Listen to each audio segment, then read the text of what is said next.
Chào mọi người, lâu lắm rồi tôi chưa có clip mới về podcast hồ sơ vụ án. Lý do là vì tôi phải học. Dạo này tôi đang học tiếng Anh.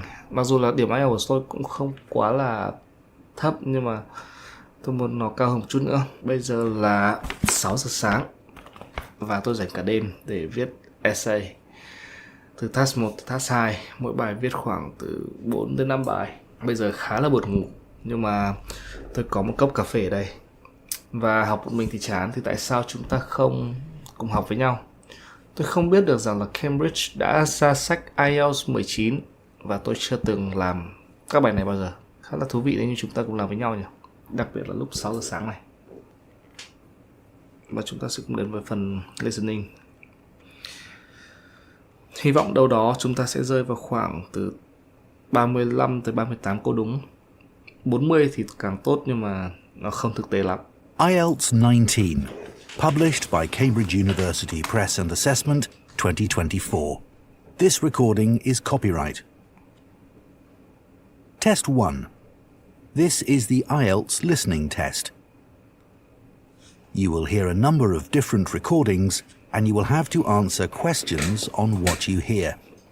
There will be time for you to read the instructions and questions, and you will have a chance to check your work. All the recordings will be played once only. The test is in 4 parts. At the end of the test, you will be given 10 minutes to transfer your answers to an answer sheet. Now turn to part 1.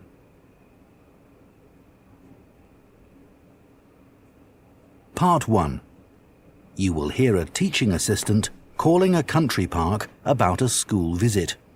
First, you have some time to look at questions 1 to 6.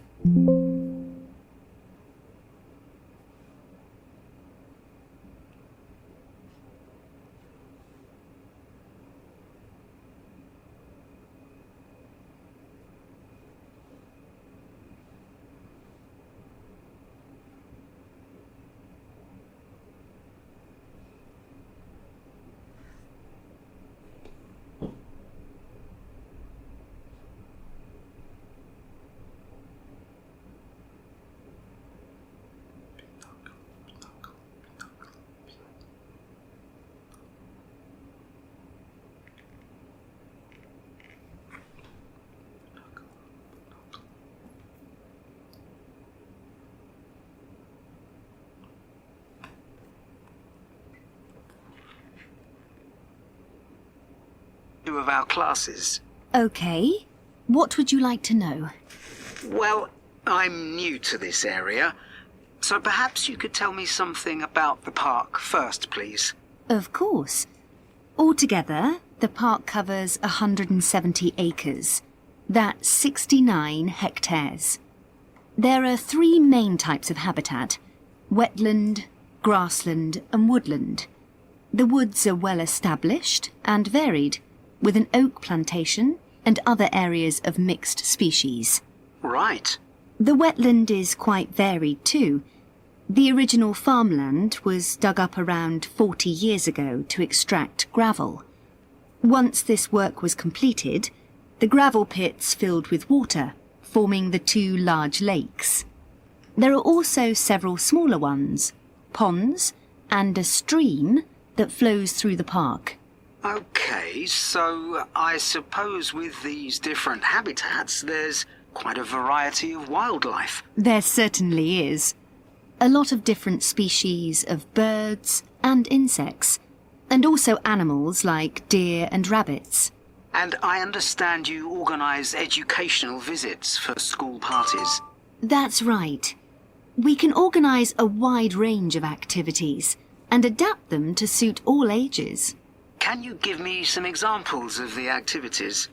Well, one focus is on science, where we help children to discover and study plants, trees and insects. They also collect and analyse data about the things they see. Uh-huh. Another focus is on geography. The park is a great environment to learn and practice reading a map and using a compass to navigate around the park. Do you do anything connected with history? Yes, we do. For instance, the children can explore how the use of the land has changed over time. Then there's leisure and tourism.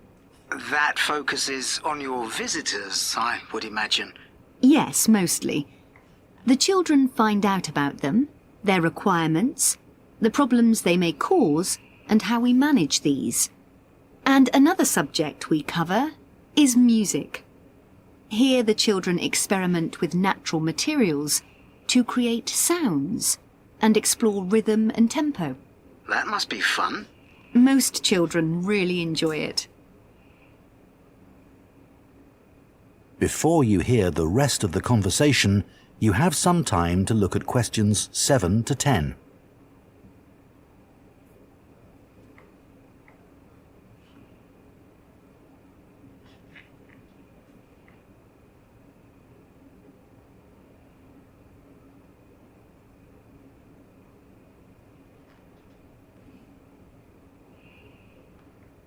Now listen and answer questions 7 to 10. And of course, all the activities are educational too. Learning outside the classroom encourages children to be creative and to explore and discover for themselves. I would imagine they get a sense of freedom that might not be a normal part of their lives. That's right. And very often, the children discover that they can do things they didn't know they could do, and they develop new skills. This gives them greater self-confidence. It sounds great. So, what about the practical side of it? How much does it cost for a full-day visit? We would expect to bring between 30 and 40 children.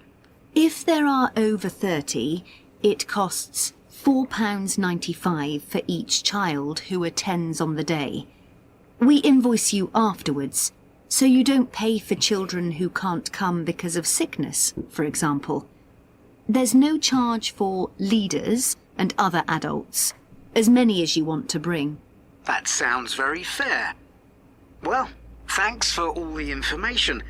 I'll need to discuss it with my colleagues, and I hope to get back to you soon to make a booking. We'll look forward to hearing from you. Goodbye. Goodbye, and thank you. That is the end of part 1. You now have 1 minute to check your answers to part 1.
Part 2.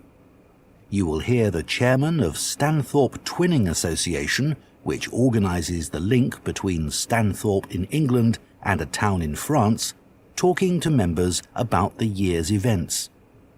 First, you have some time to look at questions 11 to 15.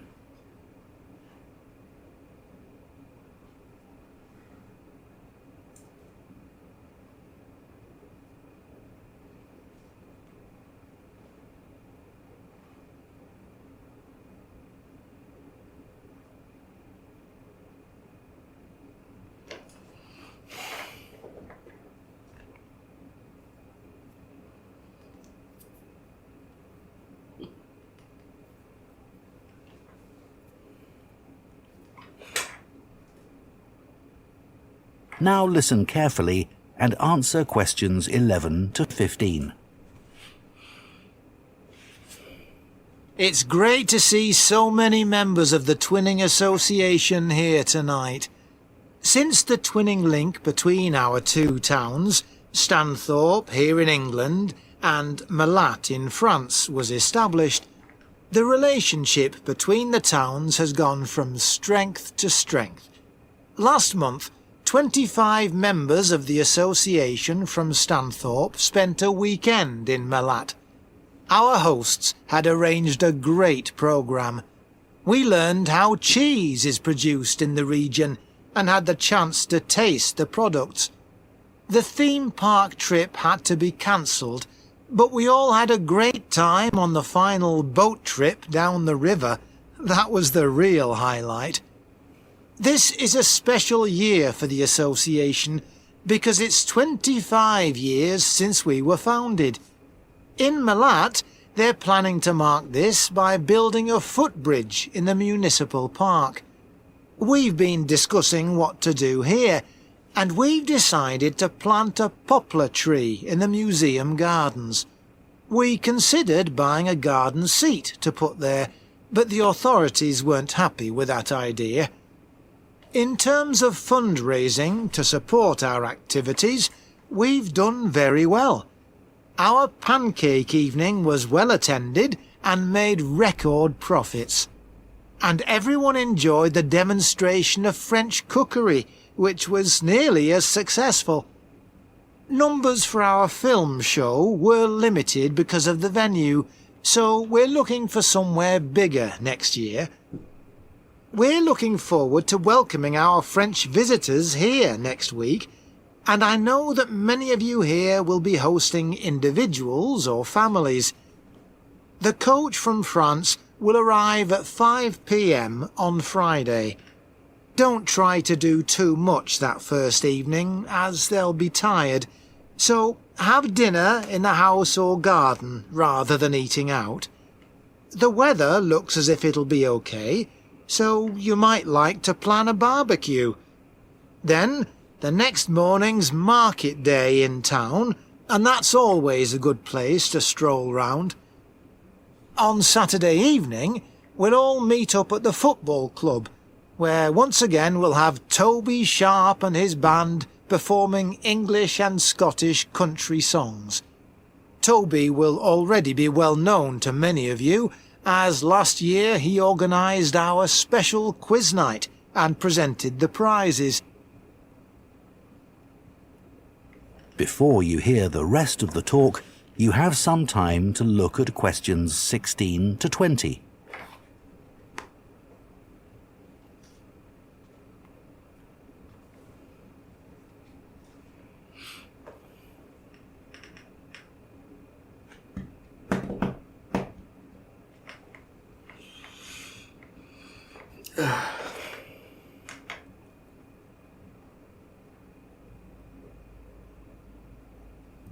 Now listen and answer questions 16 to 20.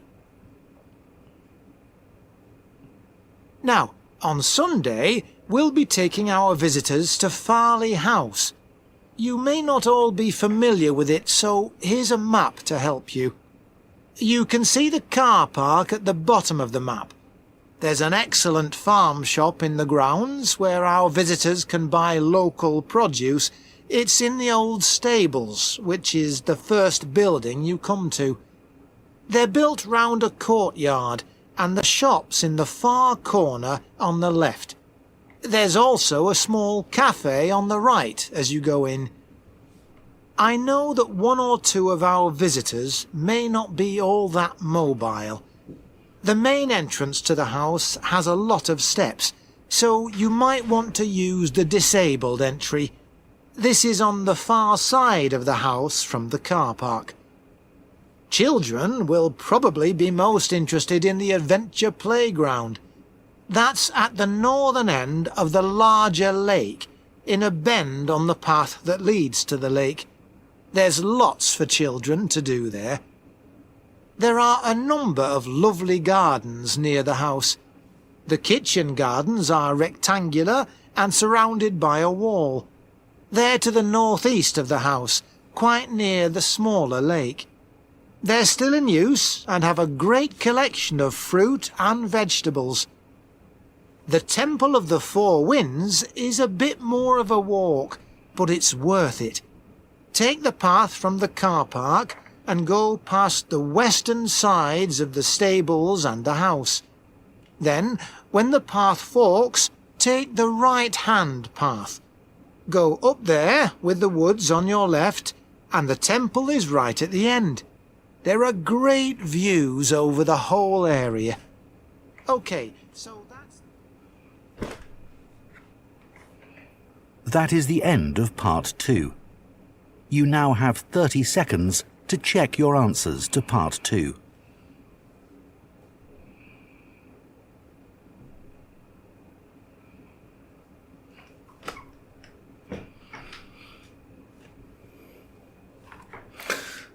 Bản đồ này khá là khó, đặc biệt là câu 20.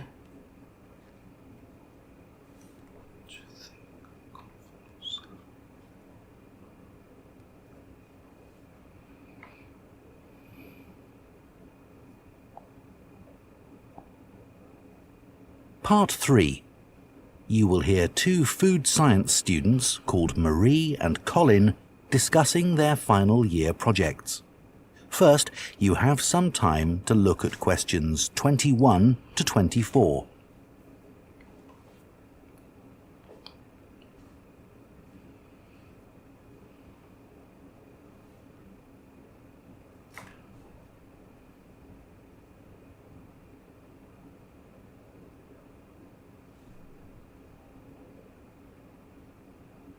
Now listen carefully and answer questions 21 to 24.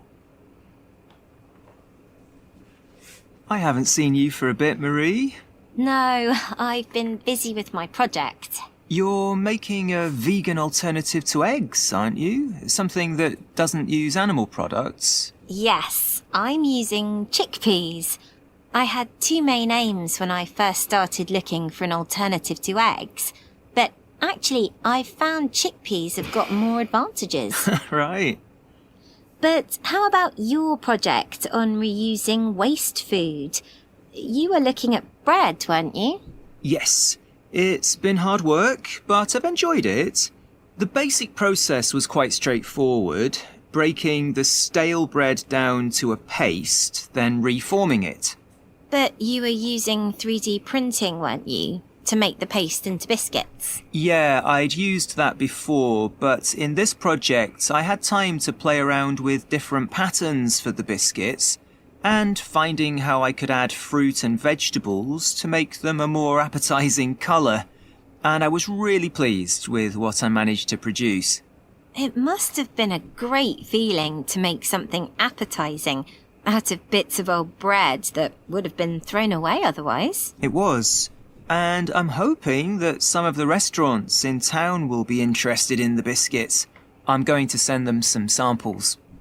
I came across something on the internet yesterday that might interest you.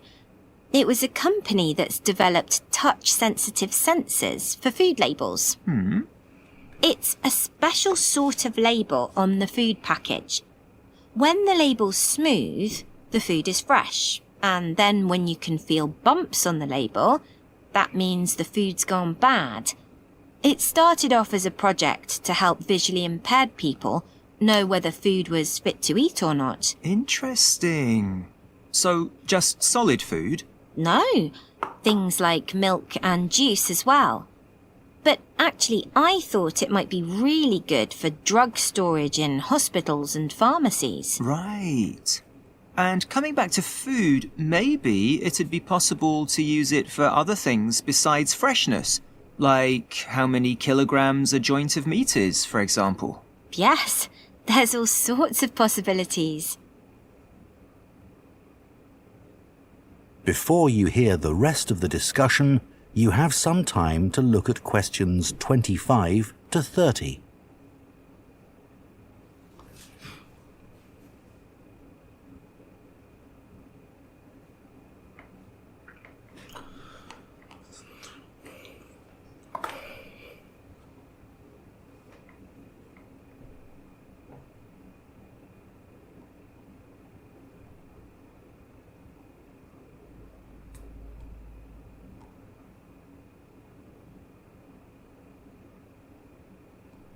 Now listen and answer questions 25 to 30. I was reading an article about food trends predicting how eating habits might change in the next few years. Oh, things like more focus on local products. That seems so obvious, but the shops are still full of imported foods. Yes, they need to be more proactive to address that. And somehow motivate consumers to change, yes. One thing everyone's aware of is the need for a reduction in unnecessary packaging. But just about everything you buy in supermarkets is still covered in plastic. The government needs to do something about it. Absolutely. It's got to change. Do you think there'll be more interest in gluten and lactose-free food? For people with allergies or food intolerances? I don't know. Lots of people I know have been buying that type of food for years now. Yes, even if they haven't been diagnosed with an allergy. That's right. One thing I've noticed is the number of branded products related to celebrity chefs. People watch them cooking on TV and then buy things like spice mixes or frozen foods with the chef's name on. I bought something like that once, but I won't again. Yeah, I bought a ready-made spice mix for chicken, which was supposed to be used by a chef I'd seen on television. And it didn't actually taste of anything. Did the article mention ghost kitchens used to produce takeaway food? No, what are they? Well, they might have the name of a restaurant, but actually they're a cooking facility just for delivery meals. The public don't ever go there. But people aren't aware of that. It's all kept very quiet. So people don't realise the food's not actually from the restaurant? Right. Did you know more and more people are using all sorts of different mushrooms now to treat different health concerns? Things like heart problems. They might be taking a big risk there. Yes, it's hard to know which varieties are safe to eat. Anyway, maybe now... That is the end of part 3. You now have 30 seconds to check your answers to part 3.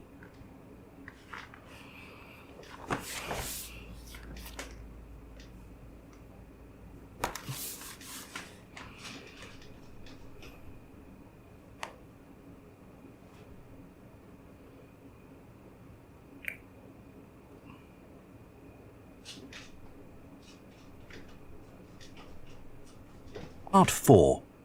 You will hear an archaeology student giving a presentation on an important site in Ireland called the Cagey Fields. First, you have some time to look at questions 31 to 40.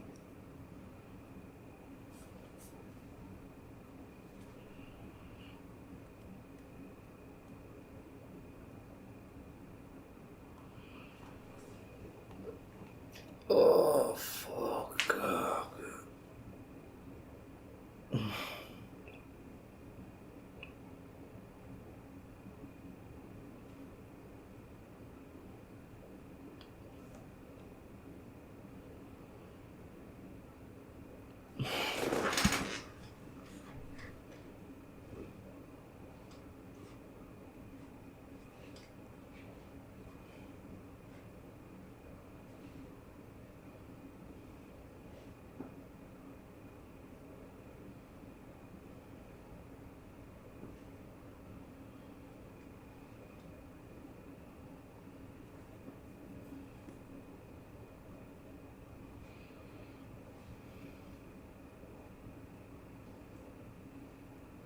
Now listen carefully and answer questions 31 to 40.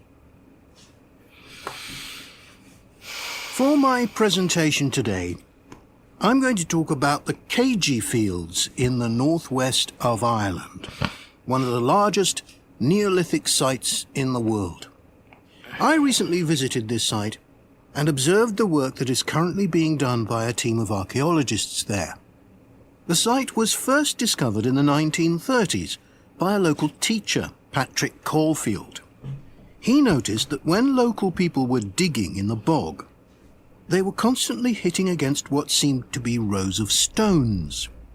He realized that these must be walls, and that they must be thousands of years old for them to predate the bog which subsequently grew over them. He wrote to the National Museum in Dublin to ask them to investigate, but no one took him seriously. It wasn't until 40 years later, when Patrick Caulfield's son, Seamus, who had become an archaeologist by then, began to explore further. He inserted iron probes into the bog to map the formation of the stones, a traditional method which local people had always used for finding fuel buried in the bog for thousands of years. Carbon dating later proved that the site was over 5,000 years old and was the largest Neolithic site in Ireland. Thanks to the bog which covers the area, the remains of the settlement at KG Fields, which is over 5,000 years old, are extremely well preserved. A bog is 90% water, its soil so saturated that when the grasses and heathers that grow on its surface die, they don't fully decay but accumulate in layers. Objects remain so well preserved in these conditions because of the acidity of the peat and the deficiency of oxygen.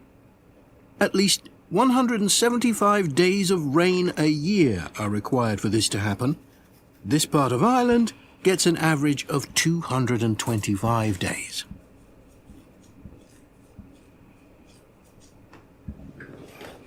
The Neolithic farmers at KG would have enjoyed several centuries of relative peace and stability. Neolithic farmers generally lived in larger communities than their predecessors, with a number of houses built around a community building. As they lived in permanent settlements, Neolithic farmers were able to build bigger houses. These weren't round, as people often assume, but rectangular, with a small hole in the roof that allowed smoke to escape. This is one of many innovations and indicates that the Neolithic farmers were the first people to cook indoors. Another new technology that Neolithic settlers brought to Ireland was pottery. Fragments of Neolithic pots have been found in KG and elsewhere in Ireland. The pots were used for many things, as well as for storing food. Pots were filled with a small amount of fat, and when this was set alight, they served as lamps.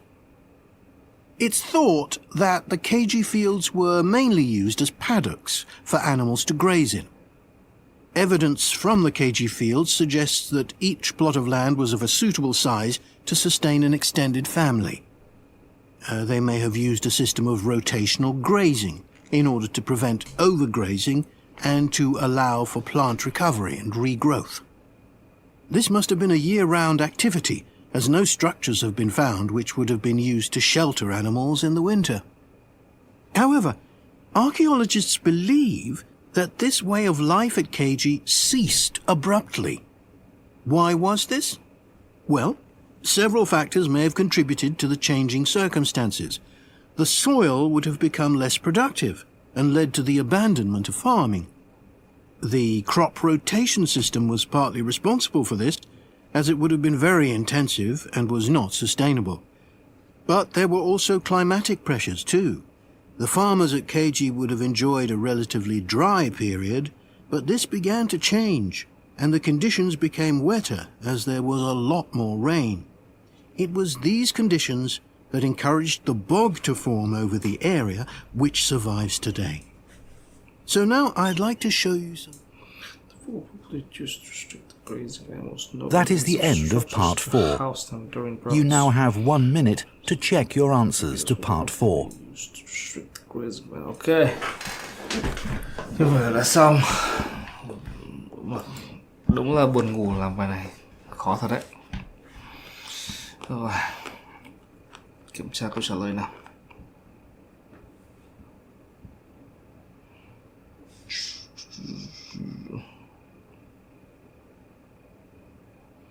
Part 1, part 2, speaking.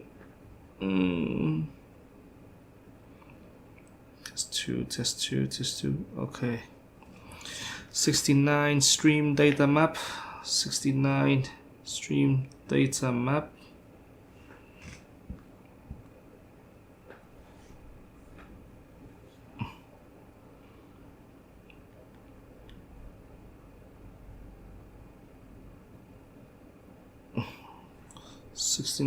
Stream data map. Sound có chữ S, freedom skills có S.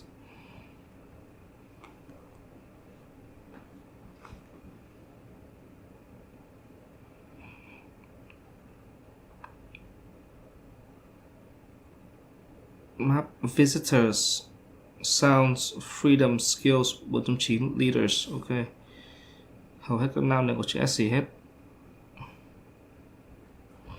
Visitors, sounds, freedom, skills 4.95, leaders 4.95 luôn, 4.95.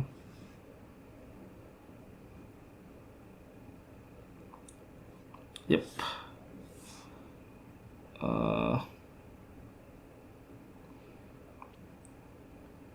B A B C A G B A B A B C A C A 14 15 C A C A C A C A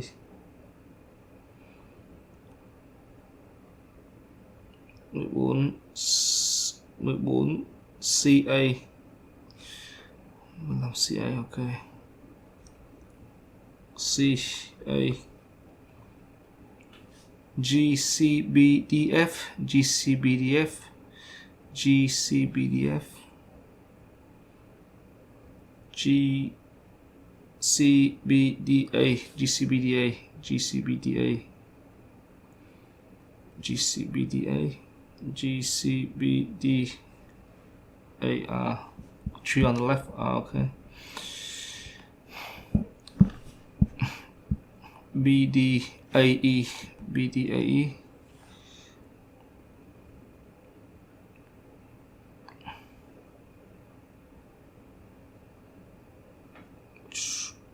BDAE chính xác. BDAE DGCBFH DGCBFH DGC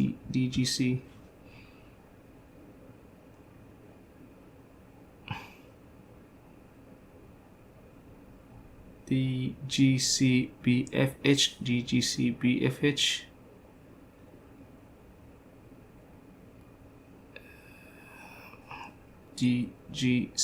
DGCBFH War sun fuel oxygen was sun fuel oxygen.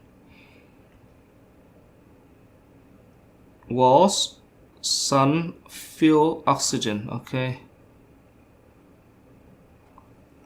was sun fuel oxygen. Round lamps family, round lamps rectangular. It should be rectangular, right?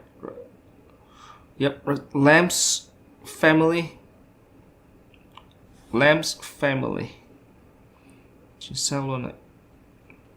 Round sign này. Lamps family. Winter. Soil. Rain. Vậy là có một câu sai, hai câu sai, còn lại là đúng này. 1 2 3 4 5 6 7 8 9 10. 1 12 3 4 15 16 17 18 19 11 2 3 4 5 6 7 8 19 11 2 3 4 5 6 7 37 trên 40. 37 trên 40 theo IELTS là 8.5 thì phải. IELTS listening score 37 sẽ rơi vào khoảng 8.5. Không quá tệ. Ok, cảm ơn mọi người đã xem. Bye bye.